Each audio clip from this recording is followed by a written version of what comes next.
الرحيم الحمد لله رب العالمين والصلاة والسلام على سيد الأنبياء والمرسلين سيدنا ومولانا محمد وآله وأصحابه أجمعين أما بعد فإن أصدق الحديث كتاب الله وأحسن الهدي هدي محمد صلى الله عليه وسلم وخير الأمور عوازمها وشر الأمور محدثاتها وكل محدثة بدعة وكل بدعة ضلالة وكل ضلالة في النار وبالسند المتصل منا إلى الشيخ الإمام الهمام الحافظ الحجة أمير المؤمنين في الحديث أبي عبد الله محمد بن إسماعيل بن إبراهيم بن مغيرة بن بردزبة الجعفي الجمالي البخاري رحمه الله تعالى اللهم انفعنا بعلومه وعلومهم آمين يا رب العالمين. أنه قال باب قول الله تعالى ونزع الموازين القسط ليوم القيامة وأن أعمال بني آدم وقولهم جوزا. وقال مجاهد القسطاس العدل بالرومية ويقال القسط مصدر المقسط وهو العادل وأما القاسط فهو الجائر.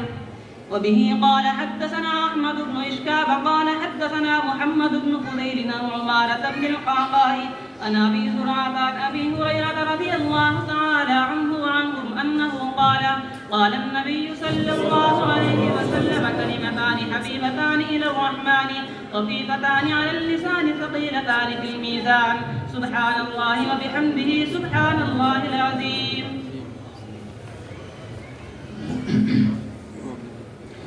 بسم الله الرحمن الرحيم الحمد لله نحمده ونستعينه ونستغفره ونؤمن به ونتوكل عليه ونعوذ بالله من شرور أنفسنا ومن سيئات أعمالنا من يهده الله فلا مضل له ومن يضلله فلا هادي له ونشهد أن لا إله إلا الله وحده لا شريك له ونشهد أن سيدنا ونبينا ومولانا محمدا عبده ورسوله صلى الله تعالى عليه وعلى آله وأصحابه وبارك وسلم تسليما كثيرا.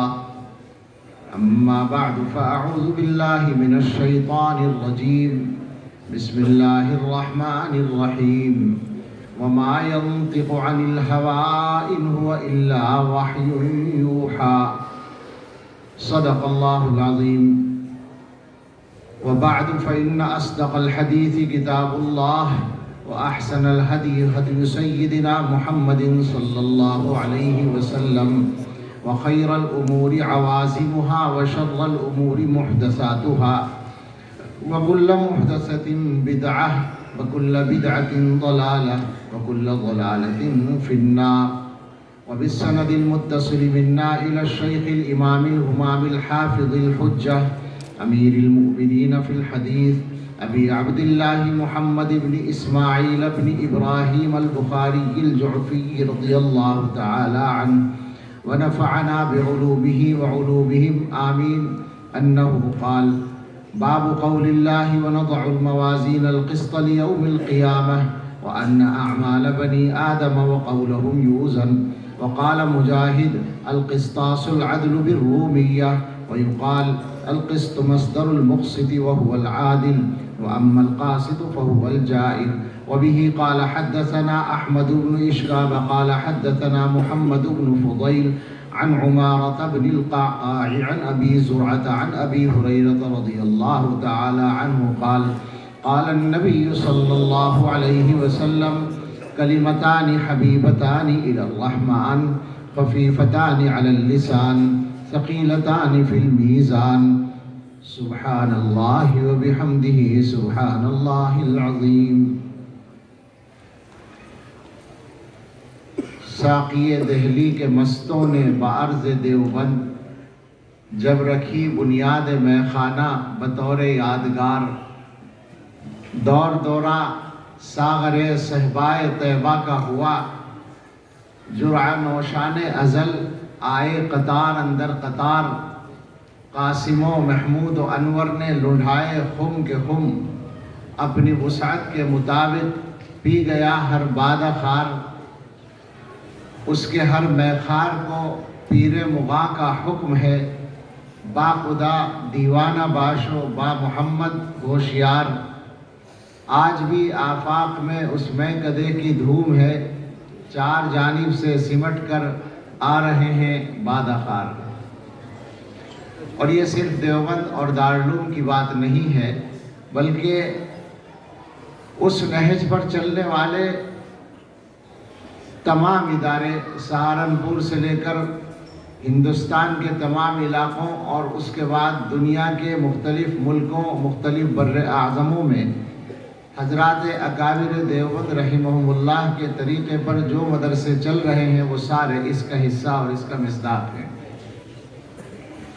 ہمارا یہ ادارہ، ہمارے اس علاقے کا عظیم ادارہ، یہ بھی اس کا ایک ممتاز حصہ ہے۔ ہم اللہ تعالیٰ کا شکر ادا کرتے ہیں کہ اللہ رب العزت نے اپنے کرم سے اس تقریب سعید میں شرکت کی یہ سعادت نصیب فرمائی۔ اللہ تعالیٰ اس گناہگار ظلوم و جہول کے لیے اس کو علم اور عمل کا ذریعہ بنائے اور ہمارے عزیزوں کے لیے بھی نافع بنائے۔ شکریہ بھی ہے اور معذرت بھی اپنے مخدوم حضرت مولانا محمد ہاشم صاحب دامت برکاتہم سے اور برادر محترم حضرت مولانا محمد آصف صاحب دامت برکاتہم سے شکریہ اس کا کہ آپ نے حکم فرما کر یہ سعادت حاصل کرنے کا موقع دیا۔ معذرت اس کی کہ میں اس کا اہل نہیں آ کر بیٹھ گیا۔ حق تو یہ تھا کہ حضرت مولانا محمد ہاشم صاحب دامت برکاتہم یا میرے رفیق گرامی حضرت مولانا حبیب اللہ صاحب دامت برکاتہم یا پھر آپ ہی حضرات اس ذمہ داری کو پورا کرتے، لیکن کبھی کبھی ایسا ہوتا ہے کہ کچھ لوگوں کو ان کی اصلاح کے لیے یا ان کی تربیت کے لیے کچھ کام ڈالا جاتا ہے ذمہ، تاکہ دیکھ لیا جائے کہ کچھ سبق یاد کیا ہے یا نہیں۔ میں اپنے سلسلے میں اسی طرح کی توجیہ کرتا ہوں۔ اللہ تعالیٰ نافع بنائے۔ آپ سبھی حضرات کو معلوم ہے اللہ تعالیٰ کی طرف سے بندوں کی ہدایت کے لیے انبیاء علیہ السلام آتے ہیں۔ بات اگر ہم یہاں سے شروع کریں، اگرچہ بات بہت لمبی کرنے کا موقع نہیں ہے، لیکن پھر بھی اگر یہاں سے شروع کریں کہ انسان کو انسان ہونے کی حیثیت سے یہ بات ماننی ضروری ہے کہ اس کا کوئی پیدا کرنے والا ہے۔ اگر انسان کی عقل صحیح ہے، اس کی عقل سلیم ہے، تو وہ اس کی رہنمائی کرتی ہے اس بات کی طرف کہ میرا کوئی نہ کوئی پیدا کرنے والا ہونا چاہیے۔ میں خود اور یہ پوری کائنات پیدا کرنے والے کے بغیر وجود میں نہیں آئی ہے۔ اب ظاہر ہے کہ اس کے دلائل بیان کرنے کا موقع نہیں ہے، مگر یہ بات چھیڑنا اس لیے ضروری ہے کہ ہمیں سکھایا گیا ہے کہ یوں کہو رضیت باللہ ربًا، میں اللہ کو رب ماننے پر مطمئن ہوں، اور وبالاسلام دیناً، اسلام کو مذہب ماننے پر مطمئن ہوں، وبمحمد رسول صلی اللہ علیہ وسلم، اور حضرت محمد صلی اللہ تعالیٰ علیہ وسلم کو پیغمبر اور رسول ماننے پر میں پورا مطمئن ہوں۔ آج کی دنیا میں ان تینوں باتوں کے سلسلے میں بے اطمینانی پھیلانے کے لیے باقاعدہ مشن چل رہے ہیں۔ سب سے پہلا جو نقطہ ہے اللہ تعالیٰ کو ماننے کا، اسی کے سلسلے میں حالات یہ ہیں کہ تعلیم گاہوں میں، اعلیٰ تعلیم گاہوں میں، ان کے ڈگری والے شعبوں میں پڑھنے والے بہت سارے طلباء، اسٹوڈنٹس جن کو آپ کہیں، وہ مسلمان ہوں خاندانی طور پر یا اور کسی مذہب کے ہوں، ایتھسٹ بن رہے ہیں، ملحد بن رہے ہیں، منکر خدا بن رہے ہیں۔ اس لیے ہم نے یہ بات کہی کہ انسان کی عقل اگر صحیح طور پر اس کا ساتھ دے تو وہ یہ ماننے پر مجبور ہے کہ اس کا اور اس پوری کائنات کا ایک پیدا کرنے والا ہے، اور وہ ایک ہی ہے۔ اور اس کے دلائل بیان کرنے کا وقت تو نہیں ہے، مگر ضرورت بھی تو نہیں ہے، اس لیے کہ گلستان میں جا کر ہر ایک گل کو دیکھا، تیری ہی سی رنگت، تیری ہی سی بو ہے، اور وہ ایسا ہے کہ اس جیسا کوئی نہیں ہے۔ گلستان میں جا کر ہر ایک گل کو دیکھا، نہ تیری سی رنگت نہ تیری سی بو ہے۔ تو دل میں تو آتا ہے، سمجھ میں نہیں آتا، بس جان گیا میں تیری پہچان یہی ہے۔ جب یہ بات انسان مان لے گا کہ اس کا کوئی پیدا کرنے والا ہے، اس کا کوئی خالق ہے، اور اس کائنات کا کوئی خالق ہے، تو پھر اس کو یہ ضرورت بھی تسلیم کرنی پڑتی ہے کہ اس خالق کی مرضی کیا ہے دنیا میں انسانوں کو زندگی گزارنے کے سلسلے میں، وہ مرضی بتانے کے لیے بھی اس کے کچھ نمائندے ہونے چاہیے۔ یہ ہے رضیت بمحمد الرسول وبالاسلام دینا۔ وہ نمائندے نبی کہلاتے ہیں، رسول کہلاتے ہیں۔ اللہ تعالیٰ کا کرم ہے انسانوں کے اوپر کہ اللہ نے انسانوں کو دنیا میں جب بھیجا تو پہلے ہی انسان کو نبی بنا کر بھیجا۔ حضرت آدم علیہ السلام کو یہ اللہ تعالیٰ کی رحمت کاملہ کا حصہ ہے۔ اللہ تعالیٰ کی رحمتوں میں سب سے عظیم رحمت یہی رسالت کی رحمت ہے کہ اللہ نے انسانوں کی رہنمائی کے لیے رسول اور نبی بھیجے ہیں۔ تو یہ رحمت پہلے دن سے شروع ہو گئی ہے کہ آدم علیہ السلام کو نبی بنا کر بھیجا ہے، اور اسی وجہ سے ہم یہ بات کہتے ہیں کہ انسان دنیا میں آیا تو اپنے تمام تر کمالات لے کر آیا۔ ایسا نہیں ہوا کہ وہ دنیا میں کسی جانور کی حیثیت سے آیا ہو اور ارتقاء کے ذریعے وہ انسان بنا ہو۔ کیا ہے وہ اکبر نے جو کہا تھا، وہ جو ڈارون کا نظریہ ہے، نظریہ ارتقاء، کہ انسان پہلے بندر تھا۔ ڈارون صاحب حقیقت سے نہایت دور تھے۔ میں نہ مانوں گا کہ دادا آپ کے لنگور تھے، ہم نہیں مانیں گے اس کو۔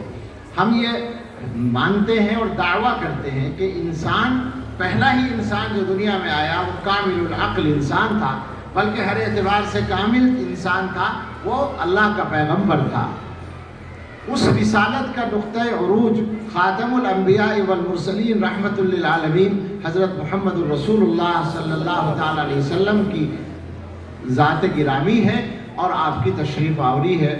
آپ نے اللہ کی طرف سے انسانوں کو جو کچھ پہنچایا اس کا نام وحی الہی ہے، اور اللہ کی طرف سے انسانوں کی ہدایت کے لیے خاص انتظام یہ کیا گیا کہ حضور علیہ السلام کو محفوظ و معصوم رکھا گیا، اور اس حد تک آپ کی حفاظت کی گئی کہ آپ کی زبان سے نکلنے والا کوئی ایک لفظ بھی آپ کی ذاتی خواہش کا ترجمان نہیں ہوا۔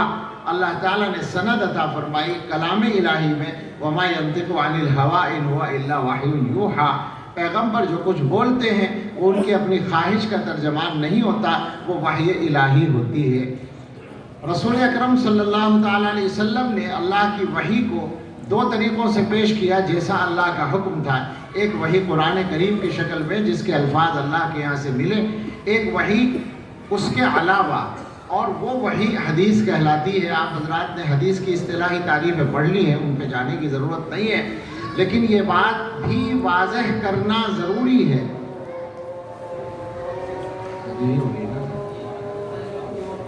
اچھا،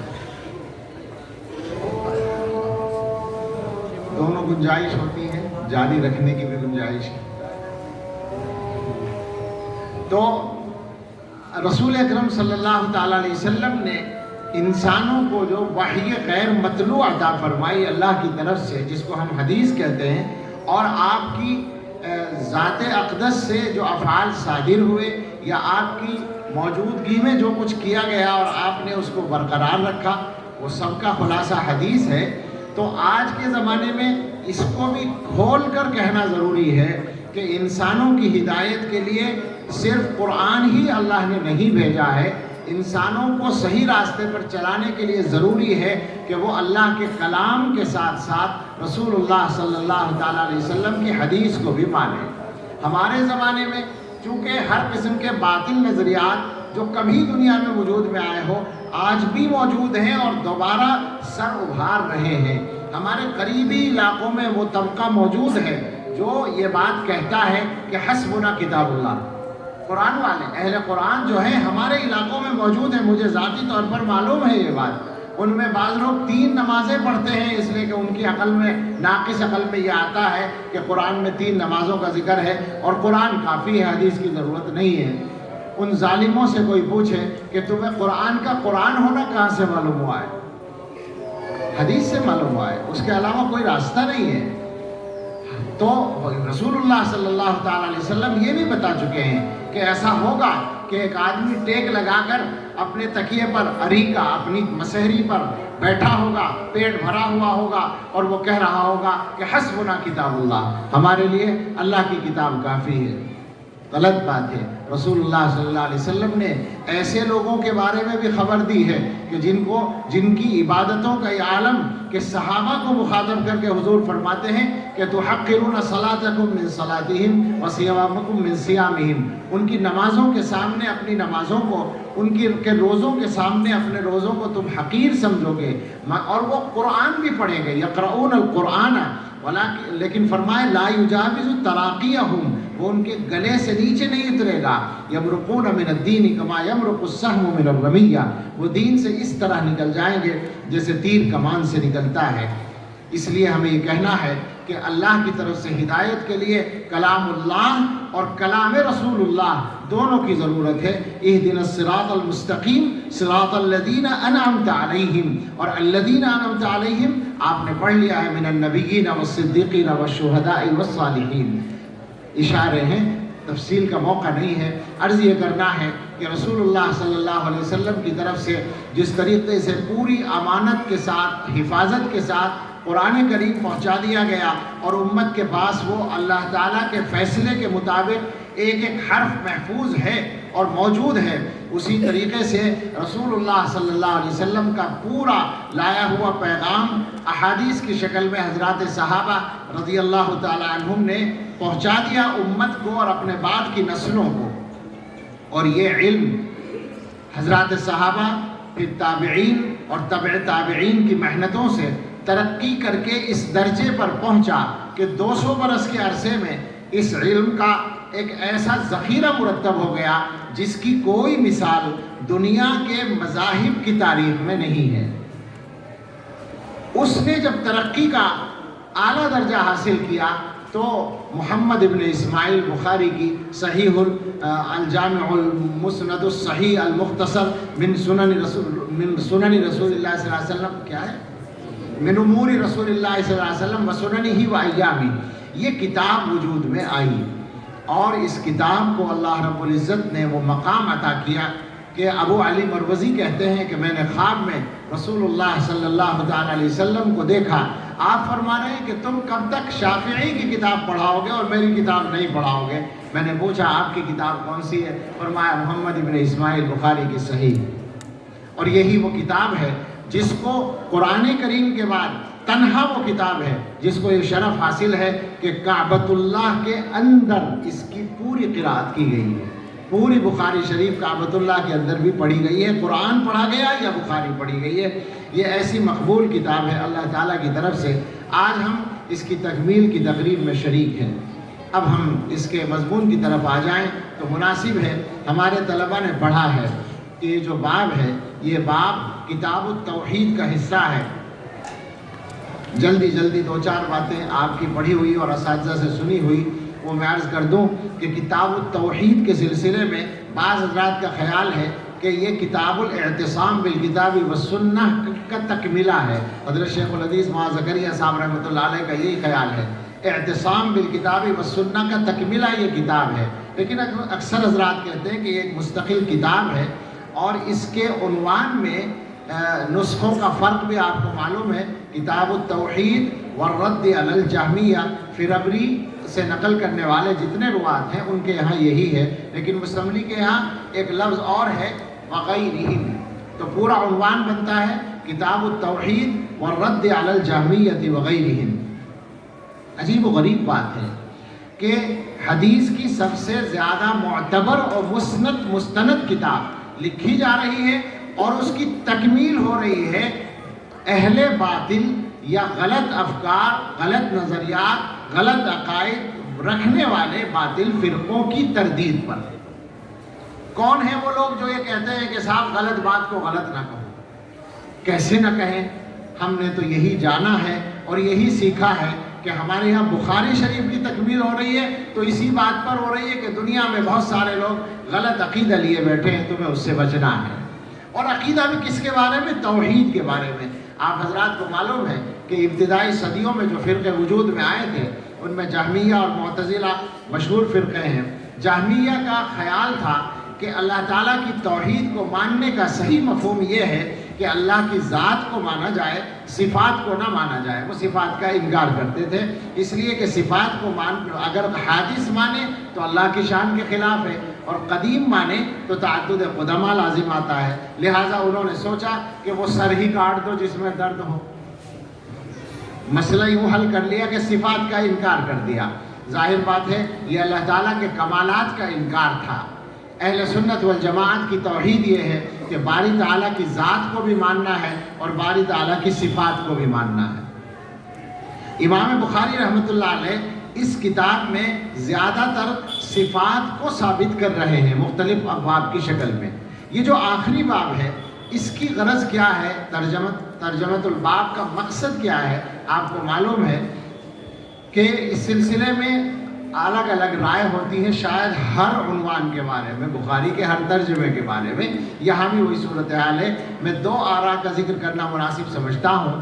ایک رائے تو عمومی طور پر شراح کی ہے، وہ حضرات یہ فرماتے ہیں کہ امام بخاری رحمۃ اللہ علیہ اللہ تعالیٰ کی صفات ہی میں سے ایک صفت کو ثابت کرنا چاہتے ہیں، اور یہ اصل میں جہمیہ کا رد ہے اور صفات کا اثبات ہے۔ اس پوری کتاب میں، کتاب التوحید میں، تو صفات ہی کو ثابت کرنا چاہتے ہیں۔ اللہ کی صفات دو طرح کی ہیں، ایک صفات ذات، ایک صفات افعال۔ صفات ذات کی تفسیر کیا ہے، اس میں اشاعرہ اور ماتریدیہ کا اختلاف ہے۔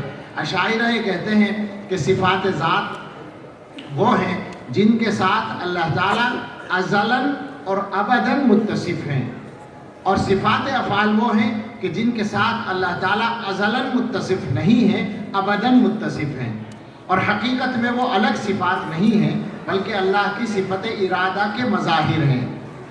اور ماتریدی یہ کہتے ہیں کہ صفات ذات وہ ہیں کہ جن کے ساتھ اللہ تعالیٰ متصف ہیں اور ان کی ضد کے ساتھ متصف نہیں ہیں، جیسے اللہ تعالیٰ حی ہیں، میت نہیں ہے، اللہ تعالیٰ علیم ہیں، جاہل نہیں ہے، اللہ تعالیٰ بصیر ہیں، اعمیٰ نہیں ہے۔ تو جو صفات اللہ کے اندر مثبت طور پر پائی جاتی ہیں اور ان کا مقابل نہیں پایا جاتا، وہ صفات ذات ہیں، اور جن صفات کی ازداد بھی پائی جاتی ہیں وہ صفات افعال ہیں۔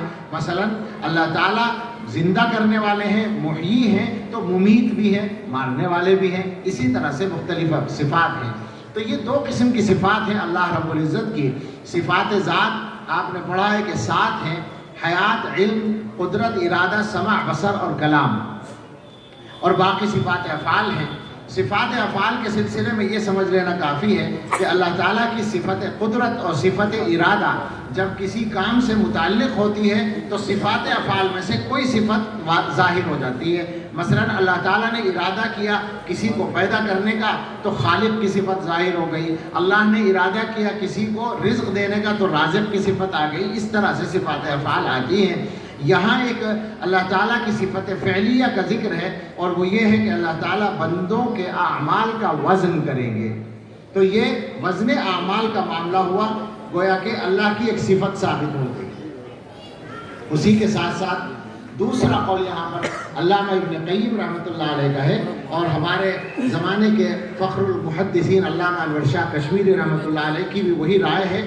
یہ حضرات فرماتے ہیں کہ یہاں امام بخاری رحمۃ اللہ علیہ ایک اور جزئیے کی طرف اشارہ کر رہے ہیں، اور وہ ہے تلاوت اور مطلوع کا فرق۔ آپ حضرات کو معلوم ہے کہ ایک مسئلہ اٹھا تھا اسلام کی تاریخ میں، اہل سنت والجماعت کے صحیح عقائد اور صحیح افکار کے مقابلے میں مختلف افکار اٹھتے رہے ہیں دنیا میں۔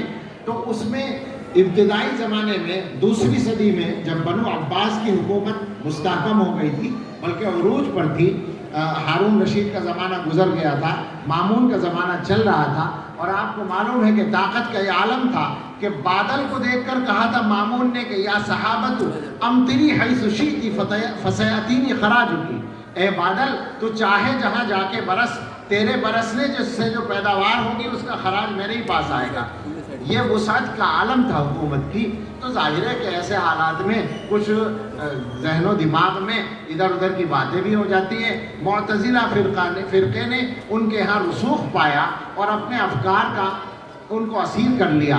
معتزلہ کا ایک مسلک یہ تھا کہ وہ یہ کہتے تھے کہ اللہ تعالیٰ کی صفات کو اگر قدیم مانیں گے تو تعدد قدمہ لازم آئے گا. صفات کا انکار بھی نہیں کرتے تھے وہ. ان میں سے اکثر بعض حضرات نے ثابت کیا ہے، علامہ زاہد کوثری نے ثابت کیا ہے کہ بعض معتزلہ صفات کے بھی منکر تھے مگر اکثر نہیں تھے. تو وہ یہ کرتے تھے کہ صاحب اللہ کی صفات کو کچھ اور مان لو. مثلا انہوں نے کہا کہ کلام اللہ، تم کہتے ہو کلام اللہ اللہ کی صفت ہے، تو اس کو قدیم مانو گے تو تعدد قدمہ ہو جائے گا. حادث مان لو، بہت آسان ہو جائے گا. اللہ نے کلام کو پیدا کیا ہے تو گویا قرآن مخلوق ہے. اب ظاہر ہے کہ یہ عقیدہ غلط تھا اور حکومت کی طاقت مل جانے کی وجہ سے عام لوگوں پر اس کو جبراً نافذ کرنے کی کوشش ہو رہی تھی. تو اللہ تعالیٰ کا اس امت کے اندر ایک اور بھی نظام ہے، اور وہ یہ ہے کہ جب کوئی باطل اٹھتا ہے تو اللہ کی طرف سے اہل حق میں سے کوئی ایک یا چند شخصیات اس کے مقابلے کے لیے اٹھا دی جاتی ہیں.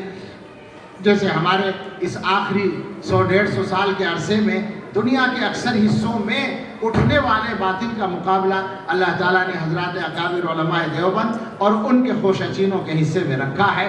تو اسی طریقے سے اس زمانے میں حضرت امام احمد ابن حنبل رحمۃ اللہ علیہ کو اللہ نے اس کے لیے منتخب فرمایا. امام احمد نے حق کا اظہار کیا کہ قرآن اللہ کی صفت ہے، اللہ کا کلام ہے، لہٰذا وہ مخلوق نہیں ہو سکتا.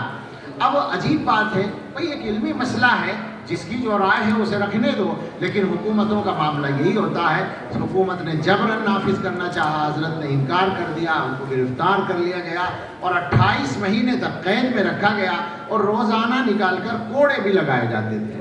عجیب و غریب قصے ہیں، آپ نے سنا ہوگا یا پڑھا ہوگا. حضرت امام احمد رحمۃ اللہ علیہ کو قید میں جانے سے پہلے کی بات ہے، ایک پیغام پہنچا اور وہ پیغام تھا ان کے استاذ امام شافعی رحمۃ اللہ علیہ کا. وہ بھی حیات تھے اس زمانے میں. حضرت امام شافعی رحمۃ اللہ علیہ نے خواب میں دیکھا کہ رسول اللہ صلی اللہ تعالیٰ علیہ وسلم فرما رہے ہیں کہ بشر احمد علی بلوى تصیبہ، احمد کو بشارت پہنچا دو اس آزمائش پر جو انہیں پہنچے گی. یعنی گویا بشارت اس بات کی کہ اللہ تعالیٰ ان کو استقامت کی توفیق دیں گے. امام شافعی رحمۃ اللہ علیہ نے اپنے شاگرد امام مزنی کے ہاتھ وہ پیغام امام احمد کو بھیجا.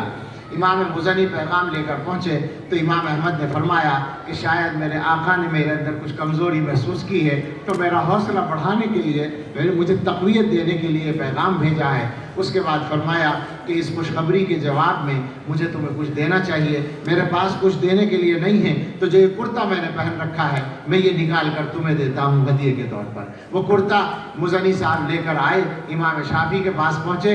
امام شافعی رحمۃ اللہ علیہ نے فرمایا یہ کرتا تو تمہارا ہی ہے، تمہیں ملا ہے، مگر تم مجھے اجازت دے دو کہ اس کرتے کو پانی میں بھگو کر وہ پانی میں استعمال کر لوں. یہ استاذ نے اپنے شاگرد کے کرتے کے ساتھ معاملہ کیا. اس کے بعد 28 مہینے کے بعد آزمائش ختم ہوئی تو بعد میں امام احمد رحمۃ اللہ علیہ نے ایک اور چھوٹا سا قصہ سنایا. وہ ہم سب کے لیے عبرت کا ہے. فرماتے ہیں کہ جب مجھے گرفتار کر کے لے جایا گیا اور کوڑے مارنے کے لیے لے جانے لگے تو کسی آدمی نے پیچھے سے میرا کرتا پکڑ کے کھینچا. میں نے مڑ کر دیکھا تو ایک اجنبی آدمی تھا، میں نہیں پہچانتا تھا. اس نے قریب ہو کر کہا کہ آپ مجھے نہیں جانتے ہوں گے، میں ابو الہیثم ڈاکو ہوں. آپ نے میرا نام ضرور سنا ہوگا. اس زمانے کا مشہور ڈاکو تھا، جیسے ہمارے زمانے میں سلطانہ ڈاکو گزرا ہے. پتہ نہیں اب کے بچے تو نہیں جانتے ہوں گے، لیکن ہم نے تو اس کی سوانح بھی پڑھی ہے اور وہ ہمارے علاقے کا تھا بھی اتفاق سے، انگریزوں کے دور میں بجنور کے علاقے کا تھا. ہاں سوانح کیون گنگوں میں اشرف العلوم کے کتب خانے میں اس کی سوانح پڑھی میں نے. تو میں ابو الہیثم ڈاکو ہوں اس نے کہا. تو امام احمد نے پوچھا کیا بات ہے؟ اس نے کہا کہ میرے بارے میں سرکاری ریکارڈ میں یہ بات محفوظ ہے کہ مجھے مختلف وقتوں میں ڈاکہ ڈالنے کی وجہ سے 18,000 کوڑے لگے ہیں اور میں نے کمینی دنیا کے لیے وہ کوڑے برداشت کیے ہیں. احمد تم اللہ کے لیے کوڑے کھانے جا رہے ہو، پھسل مت جانا، استقامت اختیار کرنا. حضرت امام احمد رحمۃ اللہ علیہ نے پہاڑوں جیسی استقامت سے کام لیا. بہرحال اللہ نے ان کو سرخرو کیا. تو اس مسئلے میں جو معتزلہ کہتے تھے کہ کلام اللہ مخلوق ہے، ظاہر بات ہے کہ یہ ایک باطل عقیدہ تھا. امام بخاری رحمۃ اللہ علیہ کے زمانے میں آ کر اس مسئلے نے دوسرا رخ اختیار کیا. امام احمد کے ماننے والے جب یہ کہنے لگے کلام اللہ غیر مخلوق ہے، قدیم ہے، تو اس میں غلو آ گیا. اور غلو یہاں تک آیا کہ وہ کہنے لگے کلام اللہ جس کاغذ پر لکھا جاتا ہے یہ بھی قدیم ہے، جس روشنائی سے لکھا جاتا ہے یہ بھی قدیم ہے، یہاں تک کہ یہ دو گتے جن کے درمیان وہ کلام اللہ وہ بھی قدیم ہے۔ غلو کی انتہا ہو گئی، اور اب ان کی طرف سے اپنے علاقے میں جو امام بخاری کا علاقہ تھا وہاں کے علاقے میں حاکموں کو بھی اپنے طرف مائل کر لیا گیا، اور بہت سے علماء نے بھی وہ رویہ وہ نظریہ اختیار کر لیا۔ اب امام بخاری رحمۃ اللہ علیہ کو اس میں آزمایا گیا۔ عجیب بات ہے، سبھی آزمائے جاتے ہیں، بڑے لوگ سب آزمائے جاتے ہیں۔ ہم تو اللہ سے آزمائش نہیں مانگتے، ہم تو آزمانے کے لائق نہیں ہیں، آزمائے جانے کے لائق نہیں ہیں۔ ہم اللہ سے مانگتے ہیں، عافیت مانگتے ہیں، مگر یہ بھی مانگتے ہیں کہ اللہ تعالیٰ ہمارے بڑوں کے راستے پر ہمیں استقامت عطا فرمائے۔ امام بخاری رحمۃ اللہ علیہ سے ان کے درس میں سوال کیا گیا کہ آپ کیا کہتے ہیں، ہم جو قرآن کو پڑھتے ہیں، ان کا نظریہ یہ تھا ان لوگوں کا کہ ہم جو قرآن کی تلاوت کرتے ہیں تو یہ تلاوت بھی قدیم ہے، ہمارے جو الفاظ نکل رہے ہیں یہ بھی قدیم ہے۔ تو پوچھا آپ بتائیے قرآن کے الفاظ، قرآن کا جو ہم تلفظ کرتے ہیں یہ کیا ہے؟ اس زمانے میں علماء حق بولتے تھے لفظی بالقرآن حادث یا لفظی بالقرآن مخلوق، میں جو قرآن کا تلفظ کر رہا ہوں، میری زبان سے جو الفاظ نکل رہے ہیں یہ مخلوق ہے، یہ حادث ہے۔ امام بخاری رحمۃ اللہ علیہ نے تھوڑی سی احتیاط کے ساتھ ایک جملہ بولا الفاظنا افعالنا و افعالنا مخلوقۃ، ہمارے الفاظ ہمارے افعال ہیں اور ہمارے افعال اللہ کی مخلوق ہیں۔ اللہ نے فرمایا واللہ خلقکم وما تعملون، سارے افعال بندوں کے یہ اللہ کی مخلوق ہیں، مگر ظاہر مطلب تو وہی نکلتا تھا، انہوں نے شور مچا دیا کہ یہ بھی اسی کے قائل ہیں۔ اور حد یہ ہوئی کہ امام بخاری جن کا آج ساری امت کے اوپر احسان مانا جاتا ہے، اس امام بخاری کو اس مسئلے کی وجہ سے اپنا وطن چھوڑنا پڑا، نکال دیا گیا وطن سے کہ تم یہ بات کیوں کہتے ہو، اور گویا کہ غریب الوطنی میں انتقال ہوا۔ ان کا مزار اپنے وطن میں نہیں ہے، مقام خرطن میں ہے، ان کے وطن سے دور ہے، ان کو بھی آزمایا گیا۔ امام یہ حضرات فرماتے ہیں علامہ ابن قیم اور علامہ انور شاہ کشمیری رحمۃ اللہ علیہ کہ امام بخاری اس مسئلے کو واضح کر رہے ہیں یہاں پر، اور وہ اس طرح سے کہ دیکھو اللہ نے فرمایا کہ ہم اعمال کو تولیں گے، تو اعمال میں کیا تولا جائے گا؟ قرآن تولا جائے گا یا ہمارا پڑھنا تولا جائے گا؟ ظاہر ہے ہمارا پڑھنا ہمارا عمل ہے، اسی کو تولا جائے گا، قرآن کو تھوڑی تولا جائے گا۔ قرآن کا تو اپنا وزن ہے، قرآن الگ وزن ہے، وہ تو اللہ کا کلام ہے، کلام کو نہیں تولا جائے گا، ہمارے پڑھنے کو تولا جائے گا، وہ ہمارا عمل ہے۔ تو معلوم یہ ہوا کہ تلاوت یعنی پڑھنا الگ ہے اور متلو جس کی تلاوت کی جا رہی وہ الگ ہے۔ تلاوت مخلوق ہے، متلو جو ہے وہ قدیم ہے، قرآن قدیم ہے۔ اس مسئلے کو ثابت کرنے کے لیے یہ باب امام بخاری نے قائم کیا ہے۔ اب عبارت کی طرف ہمیں آ جانا چاہیے۔ باب قول اللہ ونضع الموازین القسط لیوم القیامہ، آپ کو معلوم ہے امام بخاری کی عادت ہے وہ آیات کو بھی لاتے ہیں ترجمۃ الباب میں، اور اس کتاب میں خاص طور سے لائے ہیں چونکہ اللہ تعالیٰ کی صفات کو ثابت کرنا ہے۔ صفات کو ثابت کرنے کے لیے دلائل قطعیہ چاہیے، یا کم سے کم ایسا تواتر، کم سے کم وہ تواتر جو قدر مشترک کے درجے میں ہو۔ قدر مشترک تو ہمارے طلبہ سمجھتے ہیں، قدر مشترک کا مطلب یہ ہے کہ ایک چیز تمام روایتوں میں نہ ہو مگر ان تمام روایتوں سے کوئی ایک مشترک چیز ثابت ہوتی ہو۔ مثلا کسی نے کہا کہ چھٹول پور میں جلسہ تھا، فلاں نے بیان کیا اور 50,000 کا مجمع تھا، دوسرے نے کہا 5,000 کا مجمع تھا، فلاں نے بیان کیا، تیسرے نے کہا فلاں نے بیان کیا 10,000 کا مجمع تھا۔ تو مجمع کی تعداد میں تو فرق ہو گیا روایتوں میں، لیکن بیان فلاں نے کیا اس پر اتفاق ہو گیا، تو تینوں روایتوں سے تواتر ثابت ہو گیا۔ قدر، اسی کو کہتے ہیں تواتر قدر مشترک۔ تو امام بخاری رحمۃ اللہ علیہ نے بعض احادیث اخبار احاد کی قسم سے نقل کی ہیں، مگر قدر مشترک کے طور پر ان سے صفات کا اس بات ہوتا ہے۔ تو آیت لاتے ہیں تاکہ دلیل قطعی بھی مل جائے، اور پھر احادیث لاتے ہیں۔ اللہ کا قول ونضع الموازین القسط لیوم القیامہ، ہم میزانیں رکھیں گے انصاف کے لیے۔ قسط کا لفظ جو ہے اس کو بعض حضرات نے موازین کی صفت بنایا ہے ترکیب میں، ذوات القسط مضاف محذوف مان کر، یا مصدر کو اس میں فاعل کے معنی میں مان کر، اور بعض حضرات نے اس کو مفعول لہو مانا ہے، الموازین لاجل القسط، ہم موازین رکھیں گے انصاف کرنے کے لیے قیامت کے دن، اور اس بات کا بیان کہ انسانوں کے اعمال اور ان کے اقوال تولے جائیں گے۔ آپ کو معلوم ہے کہ یہ مسئلہ اعمال کے تولے جانے کا ایک زمانے میں معرفت الآراء مسائل میں رہا ہے۔ معتزلہ نے اس کا بھی انکار کیا ہے، اور اس پہلو کے اعتبار سے یہ معتزلہ کا صراحتاً رد ہے۔ معتزلہ مطلق صفات باری کے تو منکر نہیں تھے عام طور پر، لیکن وزن اعمال کا انکار کرتے تھے، اور اس کی وجہ کیا تھی آپ اس کو بھی سمجھ لیں، چونکہ ہمارے زمانے میں اس کی جو بنیاد ہے وہ پائی جاتی ہے۔ معتزلہ کی غلطیوں کی بنیاد تھی عقلیت پرستی، اپنی عقل کو اصل سمجھنا، جو بات ہماری سمجھ میں آئے وہ صحیح اور جو سمجھ میں نہ آئے وہ غلط ہے۔ ہمارے زمانے میں مسلمانوں میں ایک بڑی تعداد ہے جو اس مصیبت کا شکار ہے، ان کو اچھی طرح سمجھ لینا چاہیے کہ یہ غلط طریقہ ہے۔ اتنی بات ذہن میں لے آئیں کہ یہ عقل بھی ہماری ہے اور ہماری تمام صلاحیتیں محدود ہیں، جس طرح حضرت نانوتوی رحمۃ اللہ علیہ نے اس کو لکھا ہے، اور علامہ ابن قیم نے بھی، کہ جس طرح ہماری نظر محدود ہے، ایک حد سے آگے نہیں دیکھتی، کان محدود ہیں، ایک حد سے آگے نہیں سنتے، اسی طریقے سے ہماری آواز محدود ہے، ایک حد سے آگے نہیں جاتی، ہماری عقل کی بھی ایک حد ہے، وہ اس حد سے آگے کام نہیں کرتی ہے۔ اس لیے کسی جگہ جا کر عقل کو چھوڑنا پڑتا ہے اور ماننے کو اختیار کرنا پڑتا ہے۔ جگر جیسے شاعر کی سمجھ میں آ گیا اور ان پڑھے لکھے عقل مندوں کی سمجھ میں نہیں آیا۔ انہوں نے کہا معرفت جمال میں کام نہ آئے بالوں پر، عقل کہیں پہ چھوٹ گئی، رہ گئی کہیں نظر، گر پڑی، راستے میں گر پڑی، ضرورت ان کام ہی نہیں چلے گا، وہاں تو آگے جا کر تو عقل کو چھوڑنا ہی پڑے گا۔ تو معتزلہ ہی کہتے تھے کہ اعمال کیسے تولے جا سکتے ہیں، وہ تو عرض ہوتے ہیں۔ اس کے جواب علماء امت نے بہت دیے، اور اس کی تفصیلات آدھے گھنٹے آپ بیان کر لیں کوئی مسئلہ نہیں۔ ہمارے زمانے میں وہ بات ہی ختم ہو گئی، اس لیے کہ اگرچہ پہلے بھی غلط تھی وہ بات، میں تو اس کا یہ جواب صحیح سمجھتا ہوں کہ بھائی اللہ تعالیٰ اعمال کے تولنے کا دعویٰ کر رہے ہیں، اب تم کیوں پریشان ہو کہ کیسے تولیں گے؟ تم سے تولنے کو تو نہیں کہا جائے گا نا، اللہ تعالیٰ تولیں گے، اب اللہ کیسے تولیں گے؟ وہ تمہارا درد سر نہیں ہے، خامخواہ کی بات ہے کہ بھائی کیسے تولیں گے؟ بھائی تم سے کب پوچھا ہے کہ کیسے تولیں گے؟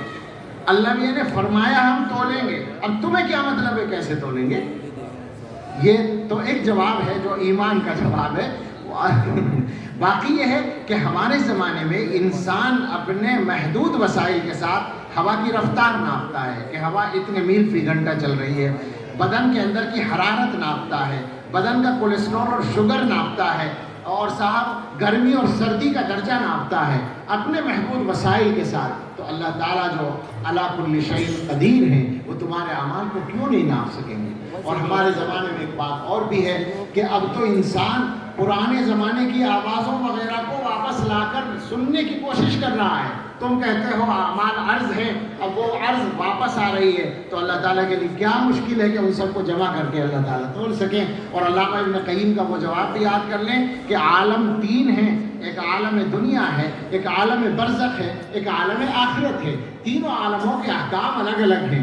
دنیا کے اندر دیکھ لو، ایک عالم ہے خارج کا اور ایک عالم ہے ذہن کا، یعنی کچھ چیزوں کا وجود خارجی ہوتا ہے، پھر ان کا وجود ذہنی ہوتا ہے۔ آپ سوچیں ذرا، ہاتھی ذہن میں آیا سب کے؟ ہاتھی اتنے سے ذہن میں آ گیا، اتنا بڑا ہاتھی، آپ سوچیں ذرا، اتنا بڑا ہاتھی ذہن میں آ گیا۔ اس کا مطلب یہ ہوا کہ وجود خارجی کا حکم الگ ہے اور وجود ذہنی کا حکم الگ ہے۔ جب اسی دنیا میں دو وجود الگ الگ ہو سکتے ہیں تو پھر عالم دنیا اور عالم آخرت میں کتنا بڑا فرق ہو سکتا ہے، یہ تمہاری سمجھ میں نہیں آتا۔ ہم تو اللہ تعالیٰ کے ہر بیان پر اور ہر بات پر اور اپنے دین کی ہر بات پر پورا ایمان رکھتے ہیں، یقین رکھتے ہیں، اور ہمارا یقین ہے کہ ہمارا دین جس طرح آیا اور جیسے ہمارے بڑوں نے سمجھا، یہ بھی ایک خاص نقطہ یاد رکھنے کا ہے۔ علماء کی بڑی تعداد ہے۔ اس زمانے کے ایک فتنے کی طرف میں اشارہ کرنا چاہتا ہوں، میں بہت چھوٹا سا طالب علم ہوں، مگر فتنوں کو سونگنے کی کچھ اللہ تعالیٰ نے بزرگوں کی صحبت کی برکت سے عادت دی ہے۔ اس زمانے کا ایک فتنہ جو ہمارے یہاں بھی چلتا چلا آ رہا ہے، غیر مقلدیت اس زمانے کے فتنوں میں سے، اس کے غیر محسوس اثرات میں سے یہ بات ہے کہ آج کل آسانی کے ساتھ ایک دوسرے سے مطالبہ کرتے ہیں، قرآن و حدیث سے دلائل دو، اس مسئلے کو ثابت کرو حدیث سے، اس مسئلے کو ثابت کرو قرآن سے۔ مجھ سے ایک جگہ کسی نے مطالبہ کیا کہ صاحب اس مسئلے کو قرآن و حدیث سے ثابت کریں۔ میں نے کہا میرے سر میں بالکل درد نہیں ہوا کہ میں قرآن و حدیث سے ثابت کرنے کے لیے کھڑا ہو جاؤں، میرے بڑے ثابت کر کے گئے ہیں، میرا یہ مقام نہیں ہے، میں اپنے بڑوں کی بات مانتا ہوں۔ ہمارا مسئلہ یہی ہے ہمارا مسلک یہی ہے، یہی محفوظ راستہ ہے۔ جن کے پاس وہ علم تھا کہ وہ قرآن و حدیث سے براہ راست مسائل نکالیں، وہ مسائل نکال کے گئے ہیں، ہم نے مان لیا ہے، بات ختم ہو گئی۔ ہمارے سر میں درد نہیں ہے کہ ہم اپنے مسئلوں کو اپنے آپ ثابت کرنے بیٹھے اور تمہاری ناقص عقل میں اتاریں۔ معاف کیجیے گا، میں ایسے ہی لوگوں کو کہہ رہا ہوں جو لوگ اس طرح کے مطالبے کرتے ہیں کہ علم تو ہے نہیں اور مطالبے کرتے ہیں کہ قرآن و حدیث سے ثابت کرو۔ ارے بابا، قرآن و حدیث سے اکابر ثابت کر گئے ہیں۔ حضرت مولانا ریاست علی صاحب بجنوری رحمۃ اللہ علیہ سے جن لوگوں نے پڑھا ہے، وہ ان کی علمیت کو جانتے ہیں، وہ حقہ پی رہے تھے۔ ایک صاحب آ گئے جو سعودیہ سے آئے تھے، وہ کہنے لگے کہ یہ تو جائز نہیں ہے تمباکو پینا۔ حضرت نے کہا کیوں؟ کہنے لگے وَيُحَرِّمُ عَلَيْهِمُ الْخَبَائِث، اس میں جاتی ہے سعودیہ والے یہ کہتے ہیں، آپ نے دیکھا ہوگا۔ تو حضرت نے فرمایا کہ بھائی حضرت گنگوہی رحمۃ اللہ علیہ نے جائز لکھا ہے، اجازت دی ہے بناو میں۔ تو وہ فوراً بولے کہ میں تو قرآن کی آیت پیش کر رہا ہوں اور آپ حضرت گنگوہی کا قول پیش کر رہے ہیں۔ تو حضرت نے صرف اتنا فرمایا کہ میری مشکل یہ ہے کہ میں مقلد ہوں۔ علماء تو سمجھ گئے، طلباء کے لیے میں واضح کرتا ہوں، جو آیت تو پیش کر رہا ہے، یہ آیت امام ربانی کو بھی معلوم ہے، حضرت گنگوہی کو، ان کی سمجھ میں یہ تمباکو اس کا حصہ نہیں ہے، اور تیری عقل کہہ رہی ہے اس کا حصہ ہے، تو تیری مانو یا حضرت گنگوہی کی مانو؟ یہی وہ دھوکہ ہے جو غیر مقلدین دیتے ہیں۔ وہ کہتے ہیں کہ امام ابو حنیفہ کی بات مانتے ہیں اور ہم حدیث پہ عمل کرتے ہیں۔ ہماری طرف سے جواب یہ ہے کہ اگر حدیث کو چھوڑ کر امام ابو حنیفہ کی مانیں تو ہم کافر ہو جائیں گے۔ بابا، تم سے کس نے کہہ دیا کہ ہم حدیث کو چھوڑ کر؟ ہم حدیث پہ عمل کرتے ہیں امام ابو حنیفہ کی فہم کے مطابق، اور تم حدیث پہ عمل کرتے ہو اپنی ناقص فہم کے مطابق، تو تیری مانے یا ابو حنیفہ کی مانے؟ ایک بڑھیا نے کسی سے مسئلہ پوچھا، اس نے کہا کہ حدیث سے بتاؤں یا امام مالک کے قول سے؟ تو بڑھیا نے کہا امام مالک کے قول سے بتا دے، چونکہ وہ تجھ سے زیادہ حدیث کو جانتے تھے۔ یہ ہمارا مذہب ہے، ہمارے بڑے ہمیں سب کچھ بتا کر چلے گئے ہیں۔ تو معتزلہ کی عقلیت پسندی یہ تھی کہ انہوں نے وزن اعمال کا انکار کیا، ان کی تردید بھی ہو رہی ہے۔ وقال مجاہد، امام بخاری کی عادت ہے آیت میں کوئی لفظ آیا تو اس کے مناسب کوئی اور لفظ ہو تو اس کی تشریح بھی کر دیتے ہیں۔ یہاں نہیں ہے قسطاس، مگر وزنوا بالقسطاس المستقیم، یہ آیا ہے قرآن میں اور قسط سے ملتا جلتا ہے۔ تو انہوں نے کہا کہ امام مجاہد جو ابن عباس کے شاگرد ہیں رضی اللہ عنہما کے، انہوں نے فرمایا کہ قسطاس رومی زبان میں انصاف کو کہتے ہیں، اور قسط جو ہے وہ مقصد کا مصدر ہے۔ اشکال موٹا سا ہے بالکل کہ قسط تو قاصد کا مصدر ہے، مقصد کا کہاں ہے؟ وجہ یہ ہے کہ کبھی اشتقاق صغیر ہوتا ہے، کبھی اشتقاق کبیر ہوتا ہے۔ یہ اشتقاق کبیر کے اعتبار سے مقصد کا مصدر ہے، چونکہ معنی کے اعتبار سے قسط انصاف اور مقصد انصاف کرنے والا، اور براہ راست جو قسط سے لفظ نکلتا ہے وہ قاصد ہے۔ امام بخاری نے فرمایا وَأَمَّا الْقَاسِدُ فَهُوَ الْجَائِرُ، قاصد کا جو لفظ ہے اس کے معنی بالکل الگ ہے، وہ ظالم کے معنی میں ہے۔ وَأَمَّا الْقَاسِدُونَ فَكَانُوا لِجَهَنَّمَ حَطَبًا، آگے روایت ہے، اس روایت کے راوی احمد ابن اشکاب ہیں جو امام بخاری کے استاد ہیں۔ آپ نے پڑھا ہے کہ پہلی روایت نقل کی تھی حمیدی سے اور آخری روایت نقل کی ہے احمد سے، دونوں میں حمد کے معنی پائے جاتے ہیں، الحمدللہ اولا وآخرا۔ قال حدثنا محمد بن فضيل عن عمارة بن القعقاع عن ابي زرعة عن ابي هريرة، حضرت ابو ہریرہ سید المحدثین رضی اللہ تعالی عنہ نقل کرتے ہیں کہ رسول اللہ صلی اللہ تعالی علیہ وسلم نے ارشاد فرمایا کلمتان حبیبتان الی الرحمن، دو کلمے ہیں جو حضرت رحمان کو پسند ہیں، محبوب ہیں۔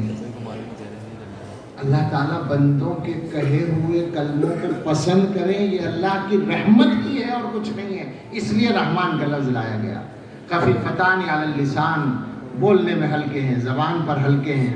آپ نے پڑھا ہوگا کہ یہ ویسے بھی ہلکے ہیں، چھوٹے سے ہیں، لیکن تجوید میں جو حروف کی صفات ہوتی ہیں ان میں بعض صفات سختی والی ہوتی ہیں، جیسے شدت، اس کے مقابلے میں رخوت، کسی میں حمز ہے کسی میں جہر ہے۔ تو محدثین نے لکھا ہے کہ ان میں تمام نرمی والے الفاظ ہیں، سخت والی صفات کے حروف اس میں نہیں ہیں، ان دونوں کلموں میں۔ اس اعتبار سے بھی خفیفتان علی اللسان ہیں، اور ثقیلتان فی المیزان، اللہ کی ترازو میں یہ کلمے بھاری ہوں گے، ان کا بڑا وزن ہوگا۔ بعض بندوں کی مغفرت تو ان دو کلموں ہی کی بنیاد پر ہو جائے گی۔ تو ہم سبھی پڑھ لیں سبحان اللہ و بحمدہ سبحان اللہ العظیم۔ اللہ تعالیٰ کو یہ کلمے کیوں پسند ہے اس کی مختصر سی وجہ سن لیں۔ اللہ رب العزت چاہتے ہیں کہ بندے ان کو پہچانیں۔ اللہ کی پہچان کا خلاصہ یہ ہے کہ جو اللہ کی صفات کمال ہیں ان کو مانیں، اور جو صفات اللہ کے شایان شان نہیں ہیں ان کی تردید اور نفی کریں۔ تو اس جملے میں دونوں باتیں ہیں۔ میں اپنے رب کی پاکی بیان کرتا ہوں، میرا رب ہر نقص سے، ہر برائی سے، ہر کمی سے، ہر کمزوری سے، ہر عیب سے پاک ہے۔ وہ شریک سے پاک ہے، وہ اولاد سے پاک ہے، وہ بیوی بچوں سے پاک ہے، وہ کسی کا مثل ہونے سے پاک ہے۔ لیس کمثلہ شیء، وہ ہر نقص سے پاک ہے، ہر عیب سے پاک ہے۔ میں اس کا اقرار کرتا ہوں۔ بندہ یہ کہہ رہا ہے کہ میں اپنے رب کو پاک مانتا ہوں اور اللہ کی حمد کرتا ہوں۔ اس کا مطلب ہے کہ اللہ تعالیٰ کی تمام صفات کمال کو مانتا ہوں اور اللہ تعالیٰ کی تمام نعمتوں کا اقرار کرتا ہوں۔ اللہ تعالیٰ اپنے بندوں سے یہی چاہتے ہیں کہ بندے اللہ کی نعمتوں کا اقرار کریں۔ الحمدللہ رب العالمین اسی لیے شروع میں فرما دیا گیا کہ تم یہ بات سمجھ لو کہ تمہیں یہ جاننا ہے، یقین رکھنا ہے کہ دنیا میں کوئی بھی آدمی کسی کی بھی تعریف کرتا ہے، کوئی انسان کسی کے حسن کی تعریف کرے، کسی کے کمال کی تعریف کرے، کسی کی ذہانت کی تعریف کرے، کسی آدمی کے احسان پر اس کی تعریف کرے، کسی عمارت کی تعریف کرے، کسی درخت کی تعریف کرے، کسی منظر کی تعریف کرے، کسی انسان یا غیر انسان کی تعریف کرے، وہ ساری تعریفیں للہ رب العالمین۔ آپ نے پڑھا ہوگا، علماء تو جانتے ہیں، علامہ صدیق صاحب کشمیری جو مظاہر العلوم میں تھے رحمۃ اللہ علیہ، ان کا ترجمہ ہم نے اپنے اساتذہ سے سنا ہے الحمدللہ کا، کہ ہر فرد حمد الزبان ہر حامد من الازل الی الابد مختص للہ تعالی۔ یہ ترجمہ ہے الحمدللہ کا، کہ دنیا میں کسی بھی حمد کرنے والے کی زبان سے حمد کا کوئی بھی فرد نکلتا ہے اور ازل سے لے کر ابد تک جو نکلے گا وہ سارے کا سارا اللہ کے لیے خاص ہوگا۔ سبحان اللہ و بحمدہ، میں پاکی بیان کرتا ہوں اللہ کی اور اس کی حمد کے ساتھ کرتا ہوں۔ سبحان اللہ العظیم، میں اپنے عظیم اللہ کی پاکی بیان کرتا ہوں۔ آمین۔ آخر دعوانا الحمدللہ۔ بیٹھے رہو بھائی، ارے وہ کہاں طالب علم جس کا نکاح ہوا